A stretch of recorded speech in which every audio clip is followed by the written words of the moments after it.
જામનગરના બેડેશ્વર વિસ્તારમાં પાણીની લાઇનમાં ભંગાણ સર્જાયું। બેડેશ્વરમાં ખોદકામ સમયે પાણીની લાઇનમાં ભંગાણ। પાણીની લાઇનમાં ભંગાણથી હજારો લીટર પાણીનો વેડફાટ થયો।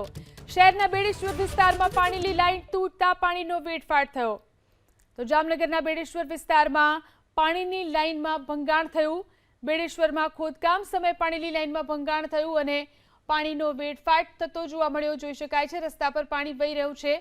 ખોદકામ સમયે આ પાણીની લાઇનમાં ભંગાણ થયું અને ત્યારબાદ હજારો લીટર પાણીનો આ રીતે વેડફાટ થતો જોવા મળ્યો। શહેરના બેડેશ્વર વિસ્તારમાં પાણીની લાઇન તૂટતા આ રીતે પાણીનો વ્યય થતો જોવા મળ્યો। રસ્તા પર પાણી વહી રહ્યું છે। જામનગરના બેડેશ્વર વિસ્તારના દ્રશ્યો છે।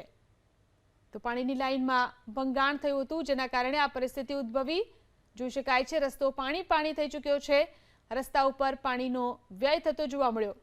પાણીની લાઇનમાં ભંગાણ થતા હજારો લીટર પાણી આ રીતે રસ્તા પર વહી ગયું। એક તરફ લોકોને પાણી મળતું નથી તો બીજી તરફ આ રીતે પાણીનો વ્યય થતો જોવા મળ્યો।